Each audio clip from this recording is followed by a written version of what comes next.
ሰላም ጤና ይስጥልኝ አድማጭ ተመልካቾቻችን የጽናት ሚዲያ ቤተሰቦች እንደምን ቆያችሁ እንደምን አረፈዳችሁ በመላው ዓለም የምትገኙ በቅድሚያ ሰላምታችንን እናስቀድማለን እንግዲህ ጽናት ሚዲያ ሁሉ ጊዜ ፕሮግራሟን ሰዓቷን ጠብቃ ወደ እናንተ የምታመጣቸው የፕሮግራም አጀንዳዎቻችን ከዚህ ሰዓት ጀምሮ በተለያዩ ጉዳዮች ላይ እንወያይበታለን ከዛ በፊት ግን ሁሌም የምንጠይቀው ጽናት ሚዲያ ወደ ህዝቡ እንድትገባ የበለጠ ሐሳብ አስተያየታችሁን ድጋፋችሁን እየሰጣችሁ ጽናትን በማሳደግ ላይክ ሼር እንዲሁም ሰብስክራይብ በማድረግ በሱፐር ቻትም ድጋፋችሁን የምትሽሩ ሰዎች በመደገፍ ጽናትን አበርታቱ ጽናት የህዝብ ድምጽ ስለሆነች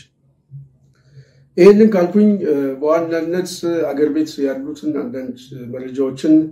ለአድማጭ ተመልካቾቻችን ትንሽዬ እናሳውቅና ወደ ዋና ነጥባችን እንገባለን እንግዲህ የተለያዩ አስተያየቶችም ከሀገር ቤት እየመጡ ነው በእውነት ጽናት በጣም ባጭር ጊዜ ውስጥ በመናነሳቸው ሐሳቦች ላይ የብልጽግና ስርዓት በተወሰነ መልኩ ከፍተኛ አንዳንድ በረበሾችም እንዳሉ ለጽናት የሚደርሱ ምንጮች እየገለጹልን ነው እንግዲህ ጽናት ከፍተኛ ቁጥር ያለው የሚዲያ ተከታይ እንኳን አይደለም ግን ባለው እጃችን ላይ ባለው ሚዲያ እንኳን የምናነሳቸው ሐሳብ አገዛዙ በተወሰነ መልኩ ሐሳቦቹ እንዳስጨነቁት እየሰማን ነው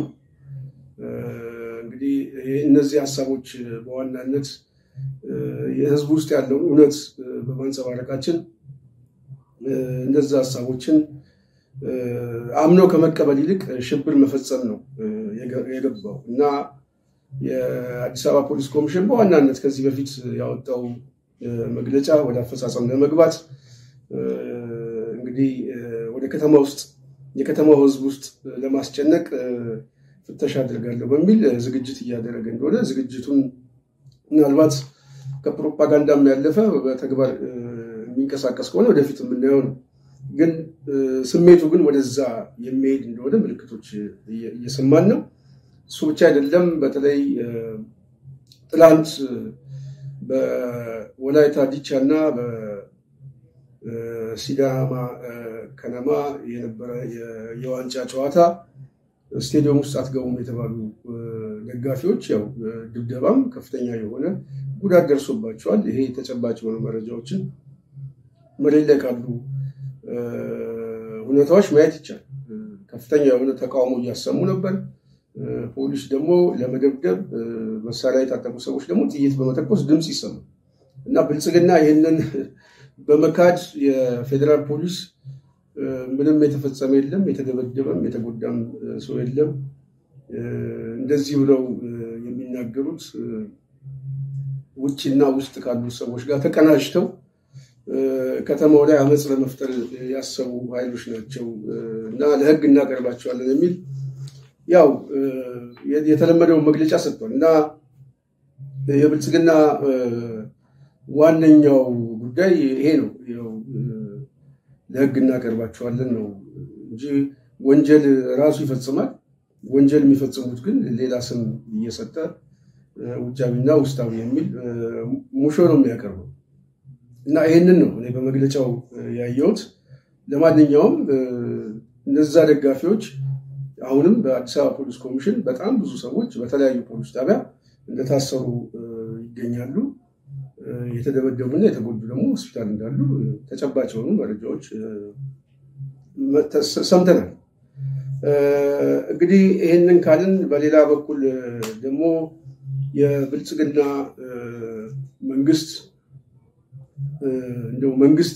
ምንለው ቁመና ላይ አይደለም ውድት ለመናገር ይህ ያገዛዝ ባህሪ ያለው እንጂ የመንግስት ባህሪ ያለው ስርዓት ያለው ሲስተም አይደለምና አገዛዝ የሚለው በለጠ የሚገልጸው እና የብልጽግና አገዛዝ በዋናነት ከሐኪሞች ጋር የገባበት ሰጣ ገባ ከዚህ በፊት የነበረው ሰላማዊ እንቅስቃሴያቸውን በተለይ ከዳቦ ጥያቄ ጋር ከህልውና ጥያቄ ጋር ያነሱትን በሙሉ ከመሳለቅ አልፎ አንድነታቸውን ለመበተን የተለያዩ ጥረቶችን ሲያደርግ መቆየቱ ሰምተናል። በዋናነት ከዚህ በፊትም በተደጋጋሚ በተለይ ሐሳብ አስተያየታችንን ስንገልጽ የነበረው ሰላማዊ የሆኑ ጥያቄዎችን የብልጽግና መንግስት አይመልስም፣ ግን እንደ መጠቀሚያ አድርጎ አንዱ በእስር ያጠቃቸዋል፣ ሁለት ውስጣዊ አንድነታቸውን ለመከፋፈል የተለያዩ ዝግጅቶችን ያዘጋጃል የሚል የሁኔታ ትንተና ሰርተን አቅርበን ነበር። ምክር ሐሳቦችንም አስቀምጠን ነበር። አንዱ ምክር ሐሳባችን የብልጽግና የሚያዘጋጀው እንስማማ፣ እንደራደር፣ ከሚኒስትሮች ጋር ተገናኙ፣ ከጠቅላይ ሚኒስትሩ ጋር ተገናኙ የሚለው በዋናነት አንድነታቸውን የበለጠ እያዳከሙ ሰው ተስፋ እየቆረጠ እንዲበትናችሁ የሚፈልገው ታክቲካል የመውጫ መንገድ ነው ብለን ሐሳባችን ገልጸን ነበር እና በተለይ በጣም በከፍተኛ ደረጃ የሐኪሞች እንቅስቃሴ በጣም ተገቢ ብቻ ሳይሆን ጥያቄያቸው ራሱ ማህበረሰባዊ ቅቡልነት ያለውና ሁሉም ህዝብ በሁሉም ቦታ ላይ ያለ የሚመለከተው እንደሆነ ግልጽ ነው። ስለዚህ ይሄንን ጥያቄ የያዙ ወንድም እህቶች በፍጥነት ጥያቄውን መልስ ባላገኘበት ሁኔታ በተለይ ሰዎች እየታሰሩ ጓዶቻቸው ወንድሞቻቸው እየታሰሩ ባለበት ሁኔታ ከብልጽግና አገዛዝ ጋር ነው እንስማማ የሚባል በጠረጴዛ ጉዳይ ላይ ምናምን የሚቋጩት አይደለም። የታሰሩ ሰዎች ሳይፈቱ ምን ሳይሉ ማለት ግን እንደ ቅድመ ሁኔታ ለዛም እንስማማ ብሎ ከተለያዩ ኃላፊዎች ጋር አንዳንድ ወኪሎች የተባሉት ያው ለመነጋገር እንደቻሉ ሰምተናል። ግን ቃል የተገባልን ሁሉ አልተፈጸመም፣ የታሰሩትም አልተፈቱም። ስለዚህ ያው ክህደት ተፈጽሞብናል በሚል በድጋሚ ሰላማዊ እንቅስቃሴያቸውን አጠናክሮ ለመቀጠል እንግዲህ አንዳንድ መግለጫዎች እያየን ነው። ግን ይሄ በራሱ ደግሞ እያዳከማቸው ይመጣል። አሁን በተደጋጋሚ የገለጽነው ይሄን ማለት ሰላማዊ ትግሉ ቀጥተኛ የሆነ ጥያቄያቸውን ይዘው ለዛ ጥያቄ በተደራጀ መልኩ ለጠየቁት ጥያቄ መልስ ባልተመለሰበት አውድ መግባትና መውጣቱ በራሱ በዙሪያቸው የተሰባሰቡን ኃይል እያንጠባጠበው ተስፋ እያስቆረጠ ይመጣል። ያ ደግሞ እየከፋፈላቸው ይመጣና የብልጽግና መጫወቻ ነው የሚሆኑት እና ይሄ እንዳይገጥማቸው ምክር ሐሳቦችን አስቀምጠናል። ለማንኛውም አሁንም ጥያቄያቸውን በተጠናከረ መልኩ ይዘው እንደሚመጡ ነው የሰማነው። ይሄንን ጥያቄ ደግሞ ወደፊት እየገፉት ከመጡ ደግሞ ሰላማዊ ትግሉ ደግሞ የበለጠ ማሳደግ አለባቸው። ከስራ ማቆም አድማ ከምናምን የበለጠ እያሳደጉ ሌሎች ህዝቦች፣ ሌሎች የተቋም ሰራተኞች፣ በሌላ የሙያ መስክ ውስጥ ያሉ ሰዎች ሁሉ የእነሱም ጥያቄ ስለሆነ ለእነሱ የትብብር ጥያቄዎችን የአንድነት ጥያቄዎችን እየጠየቁ ትግሉን ቢገፉት በጣም ለውጥ ያመጣሉ የሚል ግምገማ አለኝ። የግል አስተያየት ነው። ለማንኛውም መግለጫ ሰጥተዋል። እንግዲህ ወደፊት የሚሆነውን አብረን የምንመለከት ይሆናል። ሌላው ከዚሁ ጋር በተያያዘ ያው በተለይ ከዚህ ከአዲስ አበባ ጉዳይ ጋር በተያያዘ አሁን አዲስ አበባ ላይ በተለያየ የተራ ማስከበር እንቅስቃሴ ውስጥ የሚገኙ የአዲስ አበባ ልጆች እነሱን በመበተን ለአዲስ ብልጽግና በራሱ የብልጽግናን አገዛዝ በደህንነት መዋቅር በምናም የሚጠብቅ ሚሊሻ በየአካባቢው ያለው ስቴሽን እየሰጧቸው ይገኛል። በከፍተኛ ደረጃ ደግሞ ይሄ ኩርፊያ ውስጥ ገብተዋል። በተለመደ ቀጥተኛ የሆነ መረጃ ነው። እነዚህ ወጣቶች አብዛኛው ቤት የሚያስተዳድሩ የቤተሰብ ኃላፊ የሆኑ ወጣቶች ናቸው አብዛኛው እና የብልጽግና አገዛዝ ኢቲቪ ላይ ቀርቦ አንድ የአዲስ አበባ ከተማ አስተዳደር የካቢኔ አባል መጀመሪያ በዚህ ስራ ውስጥ የቆዩ ወጣቶች ከፍተኛ የሆነ ሀብት ማፍራት ስለቻሉ ለሌሎች ደግሞ እንዲለቁ ያደረግንበት ሁኔታ ትክክል ነው እና እነሱ ተጠቅመዋል፣ ሌሎች ያልተጠቀሙ ሰዎች ደግሞ እንዲጠቀሙ ነው በዋናነት ለነሱ ደግሞ ሌላ ቴክኒክና ሙያ ምናምን ገብተው ስልጠና ወስደው ደግሞ ሌላ ቦታ ይመደባሉ የሚል አስተያየት ነው የሰጠው። ይሄ የሚያሳየው ምንድነው የከተማ ውስጥ ያለው ወጣት ሁሉ በመንቀል እነሱ የሚፈልጉትን የድጋፍ መሰረታችን በሚሉት የከተማ ውስጥ ያለውን የሥራ ዕድሎች ሁሉ በመስጠት የከተማውን ልጅ ተስፋ ማስቆረጥ ነው የተያዘው። ተስፋ ማስቆረጥ ያውም ደግሞ በእንደዚህ አይነት ከፍተኛ የሆነ የኑሮ ውድነትና አጠቃላይ ሀገራዊ ቀውስ ባለበት ሁኔታ ከስራም ተቀምጠው ቤተሰብ ይዘው ከእጅ ወደ አፍ በሚኖርበት ሀገር ውስጥ እንደዚህ አይነት ስላቅ ነው እንግዲህ በመንግስት ኃላፊነት አለን የሚሉ ሰዎች የሚሰጡት በቂያቸው ነው። ሀብት ይዘዋል፣ ቤታቸው ይቀመጡ። ሌሎቹ ደግሞ ያልተጠቀሙ ሰዎች ስላሉ እነሱን ለመጥቀም የግድ መንግስት አቅጣጫ ስላስቀመጠ ነው የሚል አስተያየት የሰጡት። እንግዲህ መልስ አለው ብዬ አስባለሁ። እንደዚህ አይነት የትዕቢትና ሁሉንም ማህበረሰብ ከቤቱም ከዳቦም ነቅለን እናስወጣለን የሚለው የብልጽግና ፖሊሲ እስከየት ነው የሚሄደው የሚለው እንግዲህ እሱም አብረን የምናየው ነው። ከዚህ ውጪ ሌላው ዋነኛ ነጥቤ እንግዲህ በአማራ ፖለቲካ ላይ ያለውን ሁኔታ በደንብ መተንተን አለብን የሚል ሐሳቦች አሉ። ሰሞኑን ሁሉም ሰው በጣም በስፋት የተከታተለው የጦርነት ይቁም፣ ግፋዊ አገዛዝ ያብቃ፣ ሰላም ይምጣ የሚል አጀንዳ በከፍተኛ ደረጃ ሰውን ትኩረት ስቦ የነበረ ሰፊ መወያያ ሁኔታን ነው የፈጠረው በተለይ ሶሻል ሚዲያ ላይ እና በዚህ ጉዳይ ላይ የተለያዩ ሐሳብና አስተያየቶች እየተነሱ ነው። እንግዲህ ጽናት ሚዲያም የተለያዩ ሐሳቦችን እንግዲህ ያለንን ጥያቄ በተወሰነ መልኩ ባለችን ጥቂት ደቂቃ ውስጥ ማቅረብ ችለናል። ግን ይሄ ጥያቄ አሁንም ሚዲያውን የያዘ ጥያቄ ስለሆነ በተለይ ዝግጅቱን ያዘጋጁት ሰዎች እንግዲህ ወደፊት ካፈጻጸም አኳያ ይሄ ስብስብ ሊፈጥረው የሚችለው ሁኔታ መግለጫ ይሰጣሉ ተብሏል። ምናልባት ይሄ ፕሮግራም እየተቀረጸ ወይ በነጋታው ምናልባት ወይም ደግሞ ቀደም ሊልም ሊያጥርም ስለሚችል ግን መግለጫ ይሰጥበታል ተብሏል። እሱን ሰምተን ከዛ በኋላ የሁኔታ ትንተናና ምንድነው እንድምታው ውጤቱስ ምንድነው የሚለውን መገምገም እንችላለን። እስከዛው ግን ዝም ብለን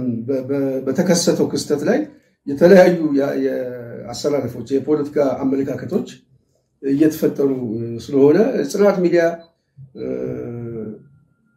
እንደ አንድ የሚዲያ ኃላፊነት እንደሚሰማት ብቻ ሳይሆን ይህንን ዝግጅት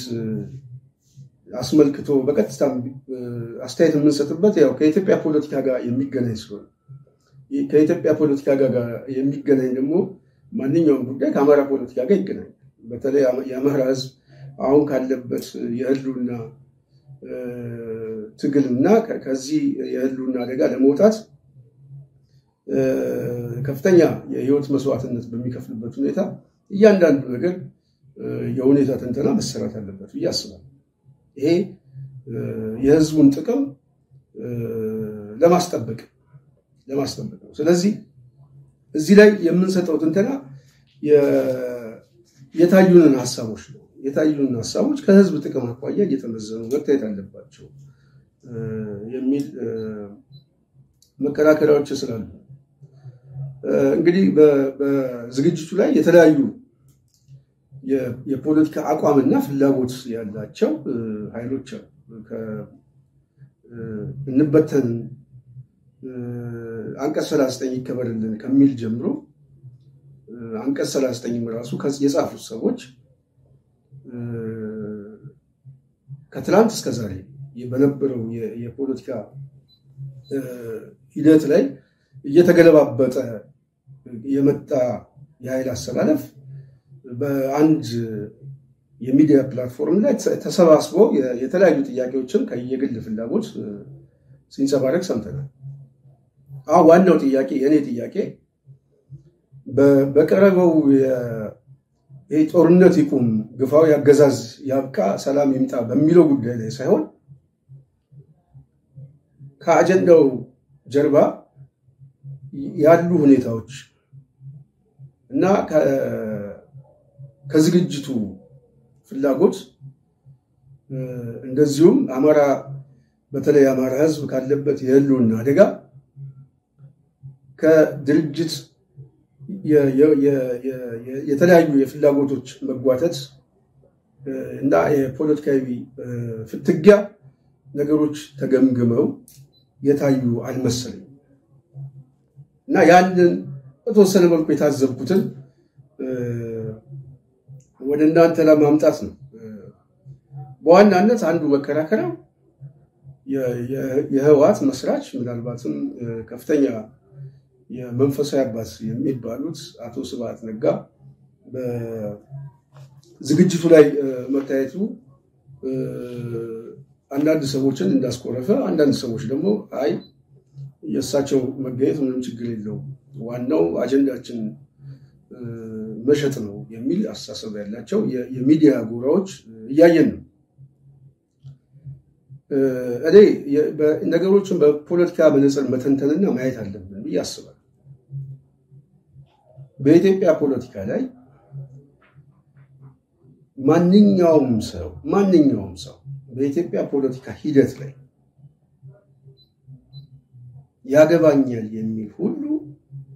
ባለቤት እንደሆነ ማመን የግድ ያስፈልጋል። ማንኛውም የልዩነት ሐሳብ እንድትጠብቀው ይሄ በፖለቲካ መነጽር ሁላችንም የምናየው እኛ ከውጪ ሆነን በአገራችን ጉዳይ ላይ አስተያየት እየሰጠን ነው። አገራችን ላይ ሆነን አስተያየት እንሰጣለን። አስተያየት የምንሰጠው ከራሳችን ጋር የተያያዘ ዕጣ ፈንታ ስላለን በኔ ህይወት በቤተሰቦቼ ህይወት ላይ የሚወሰነው በፖለቲካ መነጽር ስለሆነ ስለዚህ በዛ ሂደት ላይ ለትችትም ለተቃውሞም ሁሉ ጊዜ ነገሮችን የምናይበት መንገድ ከራሳችን ጥቅምና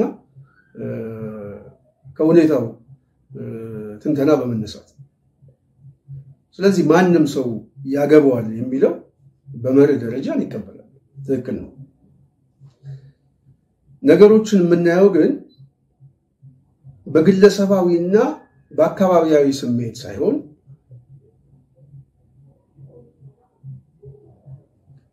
ከፖለቲካ ፍላጎታቸው ሞቲቫቸው የሚነሳ አውድ ነው ነገሩን የምናየው። በዚህ ካየነው የተለያዩ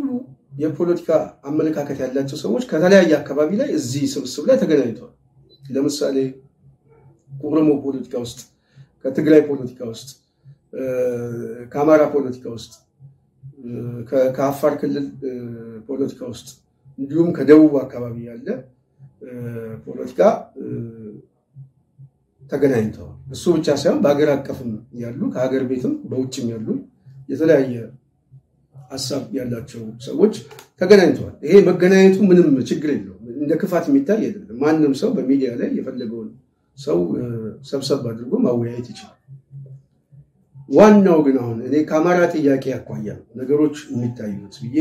አንድ ጉዳይ ማሳሰብ ስላለበት በተለይ የአማራ ትግልን ከፊት ሆኖ የሚመሩ ሰዎች የአማራ ህዝብ ትግል ምንድናቸው የሚለው የንድፈ ሐሳብ ትንተና አስቀምጠዋል። ዋነኛው ጥያቄ ከዛ ስለሚጀምር አሁን እዚህ ላይ የጋራ መግባባት አማራው እየፈጠረ ስላልመጣ ነው ብዥታዎቹ እየተፈጠሩ ያሉት። የአማራ ህዝብ ካለፉት 50 ዓመታት ጀምሮ በፖለቲካ ማዕቀፍ ውስጥ ተገላይ የሆነ ማህበረሰብ ሆኗል። እንደውም በዳይ ጨቋኝ የሆኑ የጥላቻ ትርክቶችን ሁሉ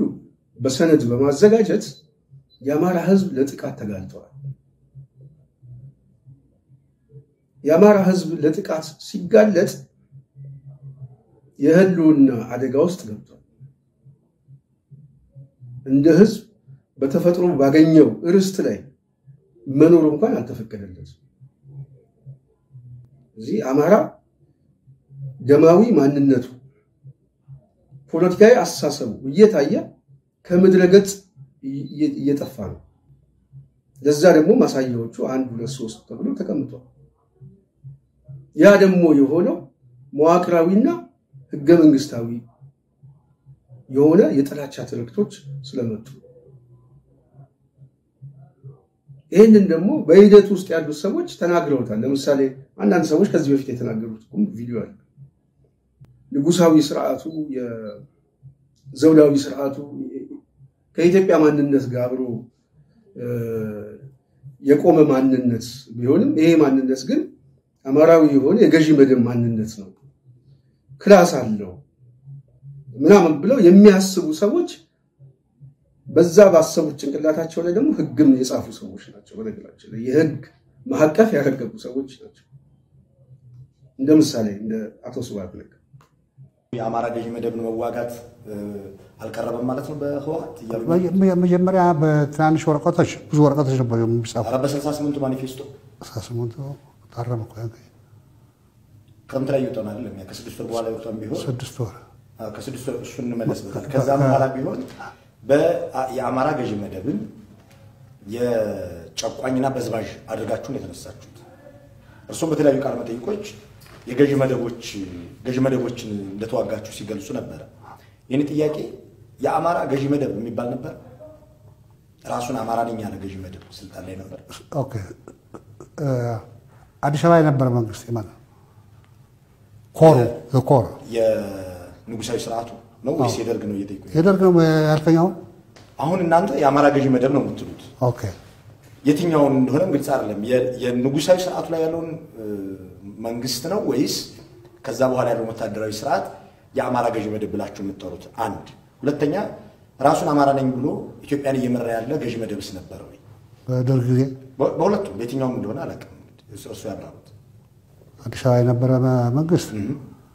ኮር የአማራ ፊውዳል እንትን ነው ክላስ ነው የመጀመሪያው የንጉሱ ማለት እስከ ደርግ ወጣስ አገልጋዮቹ እዚህም አሉ ትግራይ አማራም አሉ አምን ኦሮሞም አሉ ሶማሊያም አሉ ነጠብጣብ ግን በስተ ላይ የነበረው ይሄ ነው ኮር ግን የአማራ ፊውዳል መደብ ነው ኮር ነን ብሎ ያውቃሉ ነን እኛ አማራ ነን ብሎ ያውቃሉ ለምሳሌ መንግስቱ ኃይለማርያም ቢሆኑ አጼ ኃይለ ሥላሴ ወይም ንግስት ዘውዲቱ ልጅ ኢያሱ ወዘተ ራሳቸውን እንደ አማራ ቆጥረው ነበር በስርዓቱ ላይ የተቀመጡ ኢትዮጵያ አንተ አሁን ያለው ችግርም ኮንስ ነው አማራ ሊሉ አይችሉም ኢትዮጵያ አማራ የሚባል አይነሳም ንጉሳዊ ስርዓቱ ሰለሞናዊ ስርወ መንግስት ክላሱ ነው ማለት ያለው እንጂ አማራ የሚባል ብሔር እስካሁን እኮ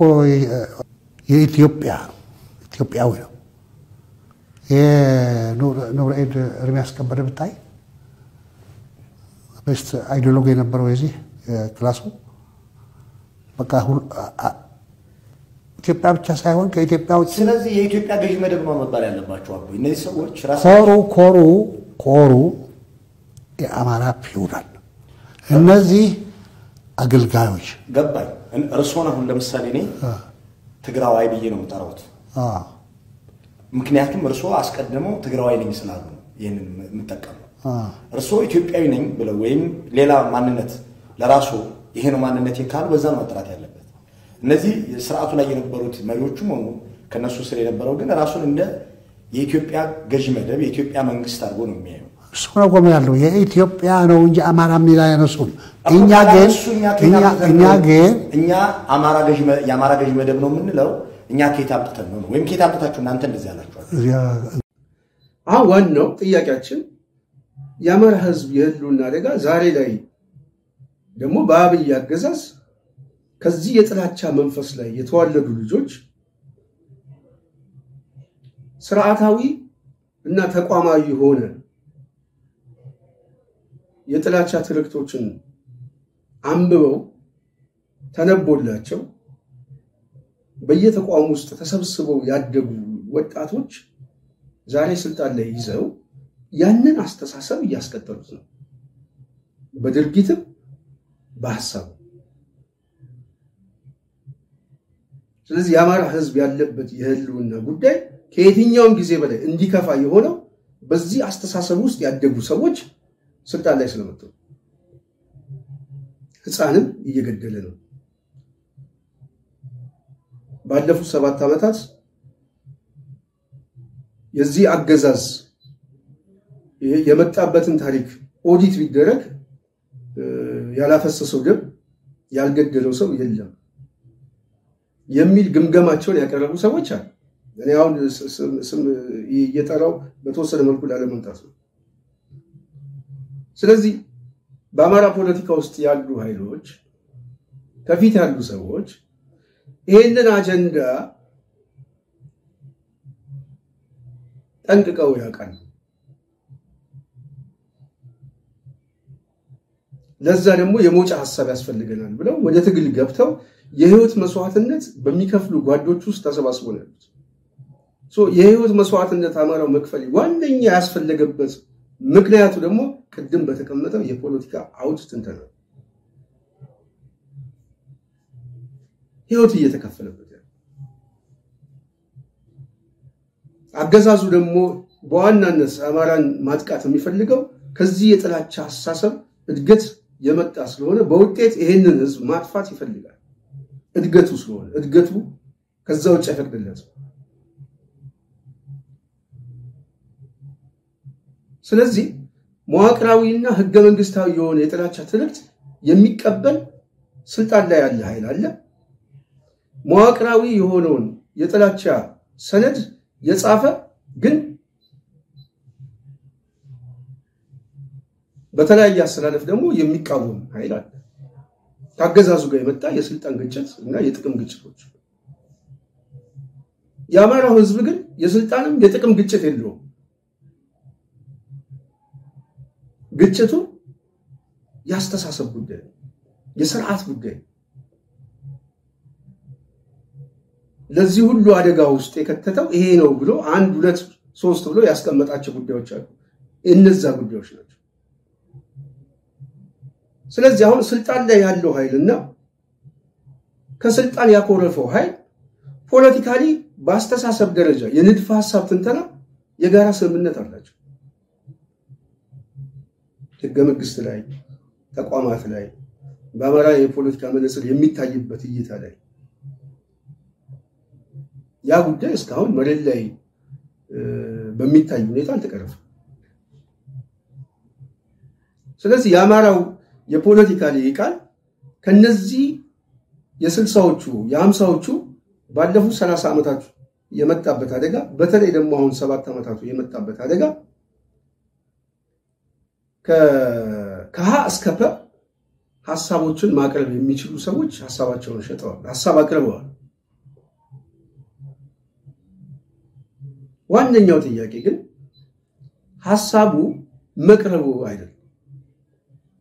ችግሩን የሚያቀው የፖለቲካ ሊቃን ስለሌለ አይደለም አለ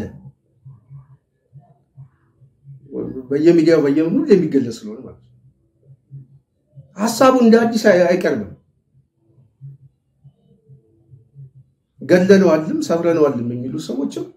በፊትም ያውቁታል አሁንም ያውቁታል አዲስ የተለየ ሐሳብ አይደለም ይቀርብ እየተቀለቀለ ያለ ወደ ትግል ደግሞ ሰዎችን ያስገባና የህይወት መስዋዕትነት እያስከፈለ ያለ ሐሳብ ዋናው ጥያቄ አማራው ከሶስት ነገሮች ላይ የተነሳ ትንተናዎችን መስራት አለበት አንደኛ በሐሳቡ ጉዳይ ላይ በዚህ የጋራ በመረድ ደረጃ ምናልባት ሊያስማማ በሚችለው ላይ ማለት ነው ምክንያቱም ይሄ ያገዛዙ ፍላጎት ስላለ ማለት ነው ለምሳሌ ጦርነት ይቆም ስትለው አገዛዙ የማያቆም ከሆነ እሱን ለማስቆም የምታደርገው የጦርነት አካል ደግሞ አጀንዳውን ላትቀበለው ይችላል ስለዚህ ከዚህ የፖለቲካ ሊቃን አጀንዳ ቀረጻ ጋር በዚህ ጉዳይ ላይ ሐሳቤን አምጥቼ ይሸጣለሁ ብለህ ስታስብ ሶስት ነገሮችን ማሰብ አለብህ አንደኛው ድርጅት የመነሻ የፖለቲካ ትንተና ንድፈ ሐሳቦች ላይ ሐሳቦችህን የምትወስደው ለምንድን ነው ወደ ትግል የገባውበት የሚለው የምትወስደው ሐሳብ ያ ታይቷል በአንጻራዊነት። ሁለተኛ ከድርጅት ጥቅምና ከድጋፍ መሰረት ከአማራ ህዝብ የድጋፍ መሰረት ይመዘን። እነዚህ ጥያቄዎችን ሰብሰብ አድርጌ እዚህ ቦታ ላይ ባቀርበው በውጤት ደረጃ ምንድነው የሚያስከትለው የሚለው መታየት ስላለበት። ሶስተኛው እና የመጨረሻው ከአጀንዳው ባለቤት ይወሰናል። ከአጀንዳው ባለቤት ብቻ ሳይሆን በአጀንዳው ውስጥም ከሚሰባሰበው የልሂቃን የፖለቲካ ልሂቃን ይመዘናል ማለት ነው። ስለዚህ እነዚህ ሶስት ነገሮች ወሳኝ ናቸው። ለምሳሌ አክቲቭ የሆነ የትግል ውስጥ ያሉ ሰዎች መዳረሻ ግባቸውን በደንብ አስቀምጠው ከፍተኛ የሆነ የትግል ማህበራዊ መሰረት ይዘው የሚታገሉ ሰዎች አሉ። በአንጻራዊነት ደግሞ ከዚህ ወጣ ባለ በኢትዮጵያ ፖለቲካ ላይ ግን ያገባናል እዛ ውስጥ ደግሞ የኛም ተሳትፎ ያስፈልጋል ብለው ደግሞ በስብስቡ ላይ የተሳተፉ ሰዎች አሉ። ያው የአማራው ትግል አክቲቭ ከሚያደርገው የህልውና ትግል ላይ የተለያዩ ደግሞ ሞቲቮች አሉ። በሌሎቹ ሁኔታ ላይ ደግሞ ስታይ ደግሞ ግለሰባዊ የሆነውን ሐሳባቸውን ሊያቀርቡ ይችላሉ እንጂ የድርጅት ፍላጎት የላቸው ወይም ደግሞ የድጋፍ ማህበረሰቡ የፖለቲካ የድጋፍ ማህበረሰቡ ሊከፋፈል ወይም ችግር ሊፈጥርበት የሚችል ምንም ነገር የለም። ስለዚህ የአማራ ልሂቃን እዚህ ቦታ ላይ ሲመጣ እነዚህ ሶስት ነገሮች ይታያሉ። ምክንያቱም ትግሉን የተሸከመው ከፊት ያሉት እነዚህ ኃላፊዎች እነዚህ ሊደሮች ስለሆኑ የትግሉ የፊት መሪዎች ናቸው። ትግሉ ደግሞ የተለያየ ፍላጎት ደግሞ አለ፣ መሪዎች ደግሞ አሉት፣ ቀይ መስመሮች አሉት። እነዛ ቀይ መስመሮች የአማራው የህልውና አደጋ ደግሞ ያደረሱት ኃይሎች የፖለቲካ ኃይሎች ከዛ ለመውጣት የሚደረግ የህልውና ትግል እንደሆነ የተቀመጠ ትግል የትጥቅ ትግሉ ማሳያ ከሆነ በዚህ ጉዳይ ላይ በዚህ አጀንዳ አቅራቢዎች ላይ ሐሳባችን ብንሸጥ እናተርፋለን ወይንስ እንከስርበታለን ብሎ መተንተን ያለበት አክቲቭ መሬት ላይ ያለው የድርጅት ስብስብ። ምክንያቱም ድርጅት እየተፈጠረ ስለሆነ እየተፈጠረ ባለው ድርጅት ላይ ቀይ መስመር የሚያመጣ ከሆነ ችግር የሚፈጥር ከሆነ እንዲሁም ደግሞ በማህበረሰቡ የፖለቲካ ማህበረሰቡ ላይ የሐሳብ መዋዠቅ የሚፈጠር ከሆነ የምትፈልገው አጀንዳ ወይም የምትፈልገው የውይይት መድረክ እንኳን ቢሆን ለድርጅቱ ህልውናና ለማህበረሰቡ የፖለቲካ ማህበረሰቡ አንድነት ሲባል ላትገባ ትችላለህ ወይ ላትገኝበት ትችላለህ ወይ ሐሳብ ላትሰጥበት ትችላለህ፣ በዝምታ ልታልፎ ትችላለህ። ምክንያቱም የፖለቲካ ኮንስፓይረሲ መጫወቻም ሊያደርግህ የሚችል አስተሳሰብ ሊፈጠር ስለሚችል ማለት ነው። ፖለቲከኛ ማለት ይሄ እኮ አንድ ሰው ፖለቲከኛ ሙሉ ፖለቲከኛ የምለው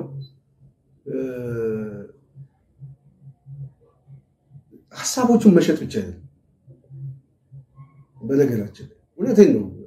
ሐሳብ መሸጥ ብቻ አይደለም። ወይም ደግሞ የድጋፍ መሰረትን በተወሰነ መልኩ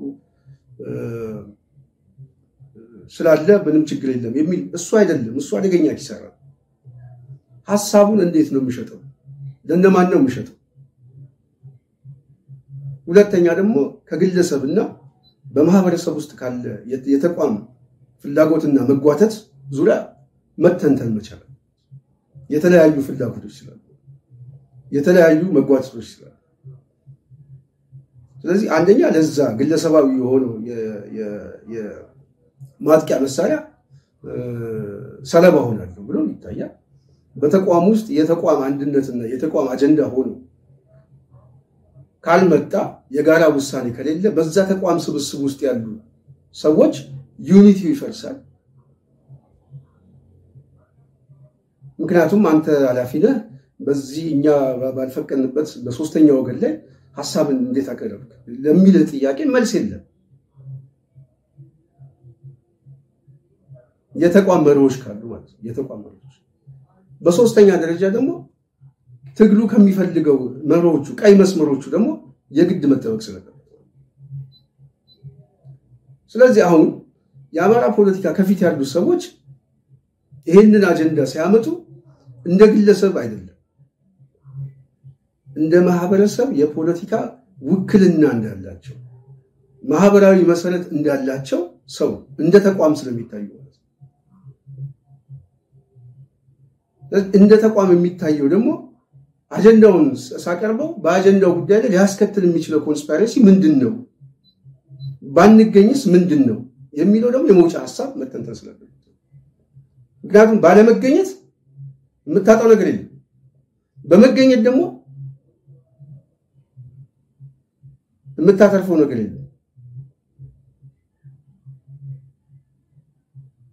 ስለዚህ በሁለቱ ጉዳይ ላይ ብንገኝ ምንድነው ሊጠቅመን የሚችለው ባንገኝ ምንድነው ሊጠቅመን የሚችለው ብንገኝ የሚጠቅመን አጀንዳ እንሸጣለን ሐሳባችን እንሸጣለን ባንገኝስ ባንገኝ ደግሞ ከዚህ አኳያ ምናልባት በተቋማችን ላይ በእኛ ላይ ምናምን በተለያየ መልኩ የሚደረግ የፖለቲካ ፍትጊያ ላይ ምናልባት ሰለባ አንሆን ወይ የተቋሙ አጀንዳ ካልሆነ ተቋሙ ላይ ሌላ ችግር እንዳይፈጥርብን ያግዛል ይሄን ደግሞ የጋራ ውሳኔ ማድረግ አለብን ምናምን ለሚለው ጊዜና እድል ይሰጣል ስለዚህ አሁን እኔ ይሄንን ነገር በደንብ አይተውታል ወይ የሚለው ነገር በጣም ጥያቄ ስላለብኝ ግለሰባዊ ሐሳቦችን መሸጥ ለአማራ ህዝብ አይጠቅምም የሚጠቅመው የአማራ ህዝብ ተቋማዊ ሐሳቦችን ሲሸጠው ተቋማዊ ሐሳቦቹ ደግሞ በዋናነት ተቋማዊ መርሆችን ሲጠብቅ ተቋማዊ መርሆችን ደግሞ የሚጠብቀው ደግሞ ከተቋም የተነሳለት ኮዝና ዓላማ መዳረሻ የሚቀዳ ሲሆን ለዛ ደግሞ የፖለቲካ መነጽሩን የሚያያቸው የአማራን ዋጋ ያስከፈለ የፖለቲካ ናሬቲቮች አሉ ትንተናዎች አሉ እና የነዛ የፖለቲካ ትንተናዎች የህሊና የሞራል እንዲሁም የህግ ተጠያቂ ናቸው ብሎ በአይምሮ ላይ የሚያስበው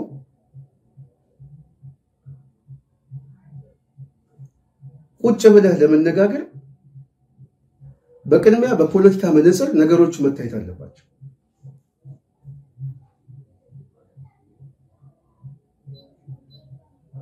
ለምሳሌ አንድ ምሳሌ ልናገር ለዚህ ጥሩ ምሳሌ ከዚህ በፊት አቶ ልደቱ እውነት ለመናገር በተለይ ከምርጫ 97 ጋር በተያያዘ ያው ከፍተኛ የሆነ ስብራት እና ሐዘን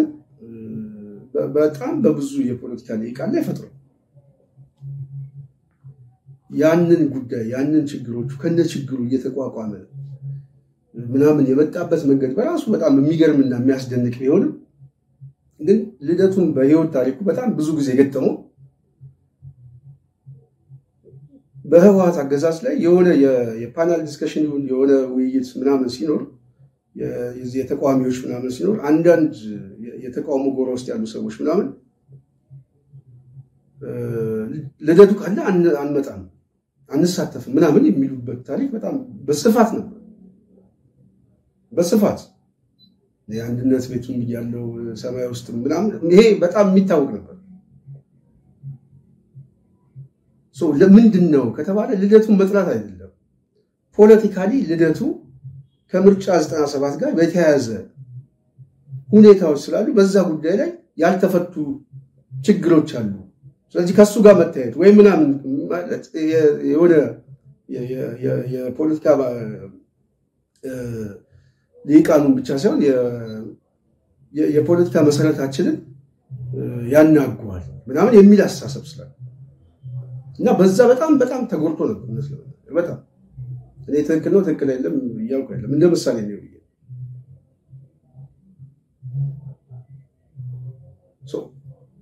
በየትኛውም ዝግጅት ላይ ነገሮች በፖለቲካ መነጽር ሲታዩ ግለሰባዊ ጥላቻን ደግሞ ማድረግ ደግሞ ተገቢ አይደለም እኔ በፖለቲካ ህይወቴ ላይ ያጠፋሁት የሰበርኩት የፖለቲካ ማህበረሰብ ካለ ያ የሰበርኩት የፖለቲካ ማህበረሰብ ደግሞ እኔ በፈጠርኩት አስተሳሰብ ችግር ውስጥ ገብቶ ህልውናው አደጋ ከሆነ ከዛ ሰው ጋር አብሮ ለመቀመጥ ወይም ደግሞ ያ ሰው ጋር ለመወያየት ሁለት ነገሮች መታየት አለባቸው አንደኛው በይቅርታ የሚታለፍ ምክንያቱም በደዩ ተበደዩ ክስ የሚያቀርብ እስካለ ድረስ ተከሳሽ የሆነው አካል ወይ ክሱን አምኖ መቀበል ክሱን አምኖ ከተቀበለ ደግሞ በይቅርታ ማለፍ ያ አብረን እንድትቀመጥ እድሎች ይፈጥሩናል ሁለተኛው የማትስማማ ከሆነ በመተስማማበት ጉዳይ ላይ የህሊና የህግና የፍትህ ብይን ካገኘ በኋላ አብረን ልትቀመጥ ይችላል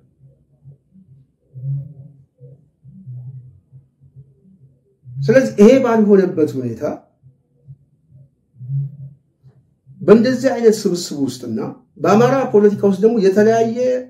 የኮንስፓይረሲ ፖለቲካ ባለበት ሁኔታ መጓተቶች ባሉበት ስሞች ባሉበት ምናምን ባሉበት እዚህ ቦታ ላይ መጥቼ አጀንዳን ብሰጥ በአጀንዳው ውስጥ የሚሰባሰቡ ሰዎች ከድርጅት ከህዝባችን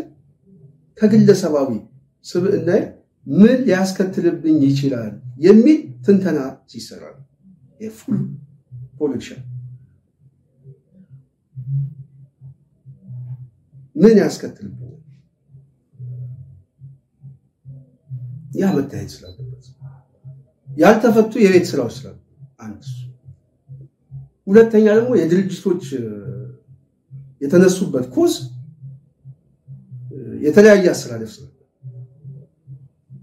አብዛኛው ህዝብ ደግሞ የበደል ታሪክ ቁስል ስላለ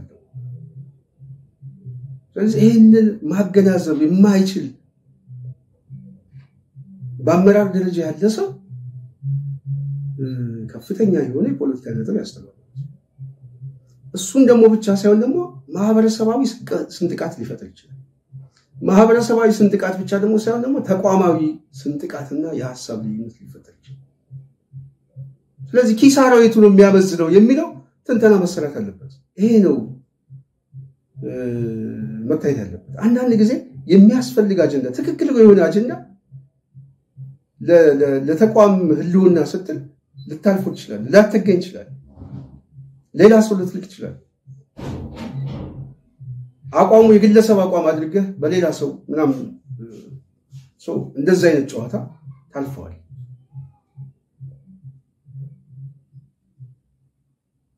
በዛ ደረጃ መታየት ችሏል ወይ ካልተቻለ በጣም ጥፋት ያመጣል ጥፋቱ ዛሬ አይደለም ነገ ጠዋት ይሄ አስተሳሰብ እየተዋለደ ያመጣል ምክንያቱም የአማራው የህልውና ትግል ልክ 83 ላይ የነበረው የኢዴን ታሪክ እናንተ ገና ልጆች ናችሁ ለጦርነት አልበቃችሁ ከኋላ ሁኑ እየተባሉ ታዝለው እንደመጡ አሁንም የአማራ ታሪክ ታዝሎ ገና እናንተ ለፖለቲካ ያልደረሳችሁ የሚል አመለካከት እየተያዘ ምናልባት የሴራ ትንተናው መስራት አቅቶት የህዝቡ ትግል ሊበላ ይችላል። ያ ደግሞ አደገኛ ነው። ያ ደግሞ የእርስ በርስ ቀውስም ያመጣል። ስለዚህ አማራው ከትላንት ቁስሉ መማር ካለበት እያንዳንዷን ጠብታዎች በፖለቲካ መነጽር እየተነተነው መምጣት አለበት። ጥቅምና ጉዳቱ መሰላት አለበት።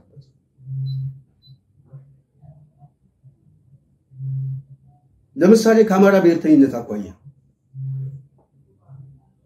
ይሄ ትግል ሲጀመር በዋናነት የአማራ ብሔርተኝነትን የሚሸከም ተቋም መፈጠር አለበት የሚል የንድፈ ሐሳብ ትንተናዎች ነበሩ። አንደኛ በአስተሳሰብ ደረጃ አማራው ከህልውና እንዲወጣ እንደ አማራ መቆም አለበት፣ እንደ አማራ ማሰብ አለበት በሚለው የንድፈ ሐሳብ ትንተና ላይ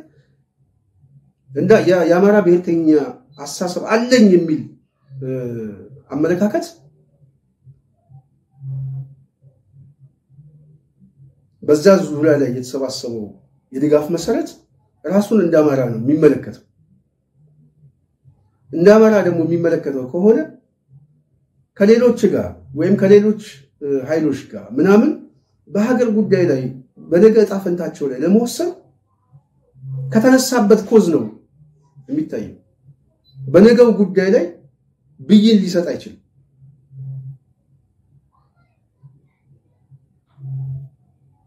በነገው ጉዳይ ላይ ብይን የሚሰጥበት ከሆነ የተነሳበት ኮዝ ላይ ስህተት ነው እያለ ደግሞ እያመነ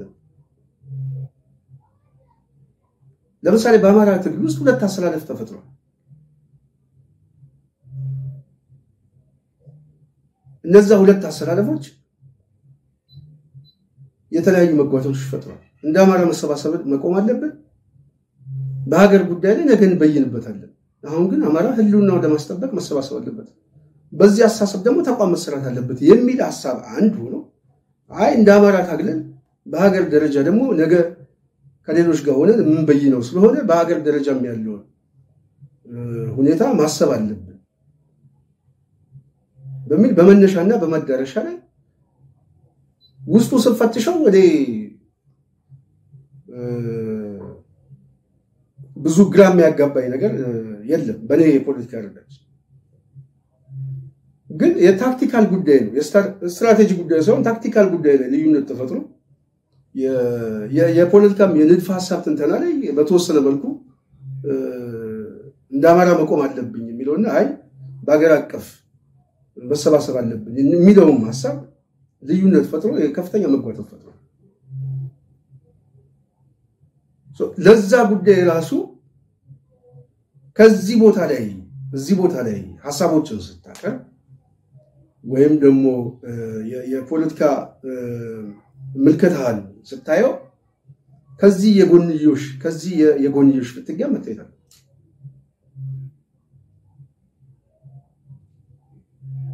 ስለዚህ የአማራ ህዝብ ለመነጋገር የሚቀድመው አጀንዳውን መሸጥ የሚያስፈልገው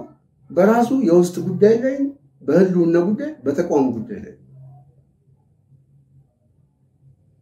በዛ ጉዳይ ላይ የራሱን ብያኔ ባልሰጠበት ሁኔታ ሐሳባችን መሸጥ አለብን እድሉን መጠቀም አለብን የሚል ፍላጎቶች ብቻ የተነሳ ከሆነ ቀደም እንዳልኳችሁ መሪዎችን ይጣሳል፣ የተቋም አሰራሮችን ይጣሳል፣ የህዝቡን አንድነት በተለያየ የፖለቲካ አስተሳሰብ ላይ ይከፋፍላል። ያ ደግሞ ጠላት የሚፈልገው መሳሪያ ይሆንለታል ማለት ነው። የአማራ ተቋም የመዳከምና የአማራ የፖለቲካ ሊቃን የመከፋፈል እድሎች ይፈጥርለታል ማለት ነው። ይሄ እድል ደግሞ በቀላሉ እዛ ውስጥ ያለውን የኃይል አሰላለፍ ከመበተንም በላይ ፖለቲካሊ ልዩነት ከተፈጠረ ባየርም ባሳሰብም አሸንፈዋለሁ የሚል ከፍተኛ መነሳሳት ውስጥ ይገባል። ያ ደግሞ በውጤት ደረጃ ህዝቡን ተስፋ ሊያስቆርጥ ይችላል። ስለዚህ አንዳንድ ችግሮች ዛሬ ሳይሆን ነገን ማየት አለባቸው። ፖለቲካ የሚታየው በዛ ነው። እኔ አሁን በጣም በዚህ ጉዳይ ላይ ምንም እንደው የተሻለ ብዬ ማስብ ሰው ብዙ ስላለ ማለት ነው። ነገው ይታያል ውጤቱ የሚያስከትለው አደጋዎች ነገ እየታየ ነው። እንደዚህ አይነት ሁኔታዎች ላይ ሊገባ የሚችለው ማለት ነው። ስለዚህ የተለያየ አስተሳሰብና የተለያየ ቁስለት የተለያየ ጀርባ ታሪክ የፖለቲካ ችግር አለብኝ እና አለበት በሚለው ክስ ላይ ገና በፖለቲካ ቋንቋ በፖለቲካ ይቅርታ በፖለቲካ መነጽር ያልተፈቱ ናቸው። ባልተፈቱት ጉዳይ ላይ ከበሮች ከወጣ አንተንም ማህበረሰቡን የፖለቲካ ተቋማትን በከፍተኛ ደረጃ ችግር ውስጥ ተፈጥሯል። ስለዚህ አሁን በቅርብ ጊዜ የተፈጠሩ ተቋማት የደረሱ በውጤት ደረጃ ምንድነው እየታያለ የሚለው ገና ሳይገመገምና እሱ ራሱ ገና ወደሌላ ሳይነካ እንደዚህ አይነት ነገሮች ላይ ዝም ብሎ መግባት እኔ ትክክል ነው ይያላል። ከአንድ ፖለቲሻን የሚጠበቅ አይደለም። አሁን እኔ ምክር ሐሳብ እዚህ ቦታ ላይ የግል አስተያየት ነው የምሰጠው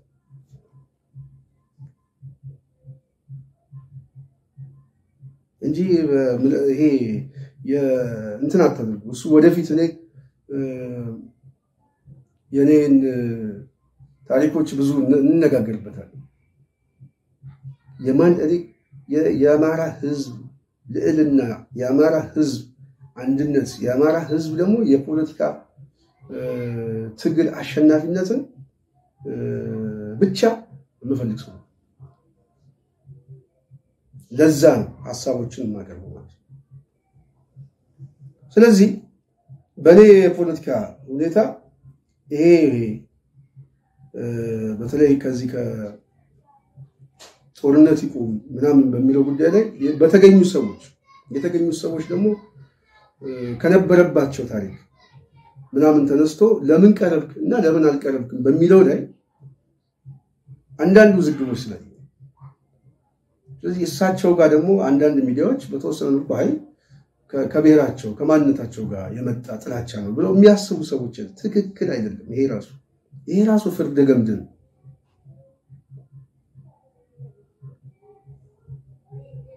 አንድ ግለሰብ ፖለቲካዊ አስተሳሰቡን ይዞ ነው ወደዛ ቦታ የመጣው እንጂ የብሔር ማንነቱን ይዞ አልመጣም። ፖለቲካዊ አስተሳሰቡ ደግሞ የብሔር ማንነቱ ላይ በዚህ ጉዳይ ላይ ተጎድተናል፣ በዚህ ጉዳይ ላይ መቃስ አለብን፣ ይሄ መስተካከል አለበት ብሎ መጠየቅ ፖለቲካዊ ቋንቋ ነው። እሱ በፖለቲካዊ ቋንቋ ነው የሚመለሰው። ይሄ ማለት ግን አይ ካንተ ጋርም ደግሞ በዚህ ጉዳይ ላይ አልወያየም ማለት ደግሞ እንደ ጥላቻም ደግሞ መታየት የለበትም። አስተሳሰቡን ነው እንጂ የደም ማንነቱን የመጣበትን ቦታ እንደ ጥላቻ ተደርጎ ደግሞ መታየትና መቀስቀስም ትክክል አይደለም። ስለዚህ ይሄ የተደበላለቀ ሐሳቦች ስለዚህ ማንንም ሰው በማንኛውም አጀንዳ ላይ በሂደቱ ላይ ያለ ሰው ያገባኛል ማለቱ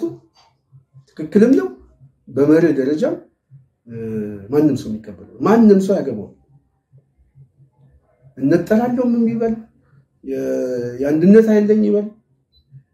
እኔ በፈለገው የራሱ የብሔረሰብ ማንነት ብቻ የፖለቲካ አቋም ያለው በአንድ መድረክ ላይ ተገናኝቶ ቢወያይ ችግር አለው ወይ ካልከኝ በኔ ቋንቋ ምንም ችግር የለም። ችግሩ ከሚወያዩ ሰዎች ሳይሆን ችግሩ ለውይይት ከተቀመጡ የተለያዩ ፍላጎቶችና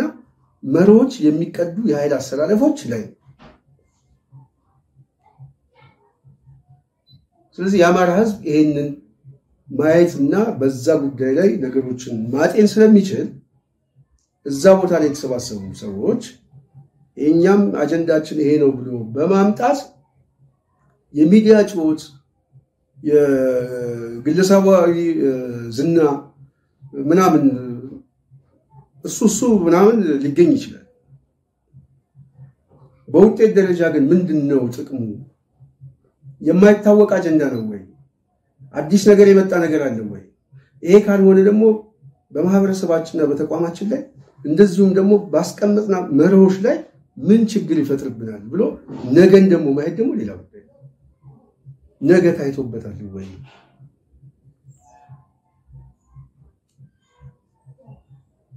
እንደ ተቋም ታስቧል ወይ የሚለው በጣም ስላሰጋኝ ምናልባት በውጤት ደረጃ ምልክቶች ካየን የመጨረሻ የፖለቲካ ውድቀት እንደሆነ ስለሚገባ ለዛ ደግሞ ተጠያቂም ስለሚሆን ስለዚህ ይሄንን ለማለት ፈልጌ ነው በዚህ ጉዳይ ላይ ምናልባት መግለጫ ይሰጣል ተብሏል መግለጫውን እየሰማን እየተከታተልን ሐሳቦችን እናቀርባለን የኔ አቋም ቀደም በተወሰነ መልኩ በፖለቲካዊ ትንተናውን ብቻ ነው የማየው እንጂ የድጋፍ መሰረትና የተለየ ፍላጎት የለም ፖለቲካዊ ሁኔታውን ብቻ ይሄንን እንድትገነዘቡ ፈልጋለሁ የኔ ድጋፍ መሰረት የህዝባችን ልዕልና ማስጠበቅ ብቻ ነው ያ ነው በቃ እሱ ላይ ነው ፎከስ ማለት ስለዚህ በዛ አውድ ነው ነገሮችን እያየዋቸው ያሉት ማለት ነው አሁንም መግለጫ ይሰጣል ተብሏል መግለጫውን አይተን መንፈሱን በፖለቲካ መነጽር እናየዋለን ይሄንን የምናደርገው ጥቅም አለው ጥቅም የለውም ከሚለው ምክንያቱም ሁላችንም ስለሚያገባ ማለት እንጂ የተቀረጸው አጀንዳ ምናምን ይሄ ጦርነት ናፋቂ የጭቆና ናፋቂ ምናምን አድርጋችሁም ደግሞ አትይት እኔ ጦርነት ናፋቂ አይደለም ጦርነትን ለማስቀረት ግን የሚደረግ የህልውና ትግሎች በሙሉ ደግሞ የዛ የትግሉ አካል አድርጌ ነው የምመለከተው ስለዚህ ነው ካሜራ ፖለቲካ አቋያ ጥቅም አለው ጥቅም የለውም የሚለውን ብቻ ለማየት ነው በዛ መንፈስ እንድታዩት መንፈልገው ምናልባት በውጤት ደረጃ ነገ ጧት ከመግለጫውም ከምናም በኋላ እየተከታተልን ሐሳብ አስተያየታችንን እንሰጣለን የጽናት ሚዲያ ቤተሰቦች ስለተከታተላችሁ በጣም እናመሰግናለን ጽናት ሚዲያ ላይክ ሼር ሰብስክራይብ በማድረግ ሌሎችን በማዳረስ ከጎናችን እንድትቆሙ ሁሉ ጊዜ እንጠይቃለን በሌላ አጀንዳ እስክንመጣ የዛሬውን በዚያ በቃለው ሰላም